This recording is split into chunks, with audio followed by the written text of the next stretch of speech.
इस सीरीज में why I am N atheist मैंने सबसे पहले बात करी कि हमारे पास गॉड का कोई ठोस प्रमाण नहीं है। उसके बाद गॉड ऑफ द गैप्स की फैलेसी को एक्सप्लेन किया कि जब हमारे पास किसी क्वेश्चन का आंसर नहीं मिलता तो हम उस आंसर में गॉड कहकर उसे जस्टिफाई कर देते हैं कि अरे अगर हमें इसका आंसर नहीं पता तो गॉड होगा, जिसका कोई सेंस नहीं बनता। फिर थर्ड वीडियो में मैंने बताया कि कैसे हम अपने ही दिमाग को जो हमें वो धोखा देता है उसे एक सुपर नेचुरल एक्सपीरियंस मानकर कहते हैं कि शायद ये है गॉड का एविडेंस, क्योंकि हम उसे देख तो नहीं सकते। ना किसी ने देखा, ना किसी ने सुना, ना किसी ने फील किया, लेकिन हमें लगता है कि हाँ, मेरे सपने में तो भगवान आए थे, मेरे सपने में ऐसा हुआ था, या फिर जो कोइंसिडेंसेस हैं उनको हम भगवान की एक कृपा मान लेते हैं, जो कि भी वो भी मैंने एक्सप्लेन करे थे पिछले वीडियो में।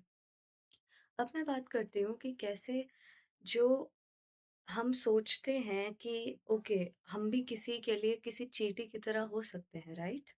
जैसे एक चींटी है, उसे नहीं पता कि एक ह्यूमन कितनी कैपेसिटी रखता है, वो क्या-क्या कर सकता है, उसे नहीं पता कि टेक्नोलॉजी कितनी एडवांस्ड हो गई है। तो ये लॉजिक जो थीस्ट्स हैं वो देते हैं, ये कहने के लिए कि हम भी तो किसी के लिए चींटी या बैक्टीरिया की तरह हो सकते हैं।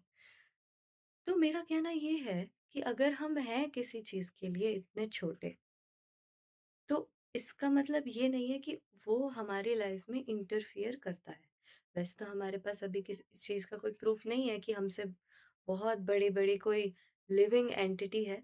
लेकिन अगर है भी, जो कि हम कह सकते हैं कि अगर हमारे जैसे लिविंग बीइंग्स हैं, तो there are more possibilities of living creatures. तो वो अगर हमसे बड़े होंगे, हमसे दूर होंगे, हमसे बहुत इंटेलिजेंट होंगे, तो हम हमारी लाइफ में वो कितना परसेंट इंटरफियर कर रहे हैं, इसका हमारे पास कोई प्रूफ नहीं है। इसका हमारे पास कोई अंदाज़ा भी नहीं है। कोई भी लाइफ, जैसे मैं एक चींटी की लाइफ को कंट्रोल नहीं कर सकती हूँ। मैं उससे अफ़ेक्ट ज़रूर करूँगी, पर मैं कंट्रोल नहीं कर सकती।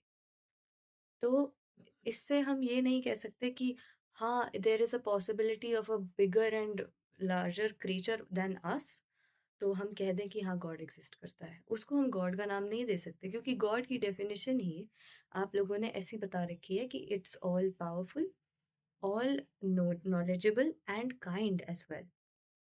अब मैं बात करती हूँ कि इन तीनों जो पावर्स के बारे में मैंने बात करी कि ऑल नॉलेजेबल, ऑल पावरफुल और काइंड, ये गॉड में हो नहीं सकती।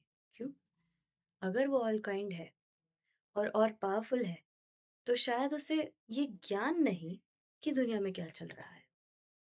लेकिन अगर उसके पास ज्ञान है और वो ऑल पावरफुल है, तो शायद उसके पास काइंडनेस नहीं, ताकि वो लोगों की मदद कर सके।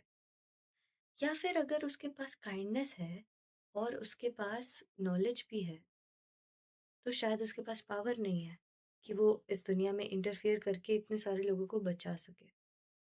तो ये जो डेफिनेशन है हमारे गॉड की, ये भी प्रूवन नहीं है।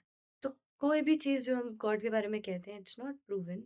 लोगों ने एक्सपेरिमेंट करके देखा है और ऐसा नहीं होता।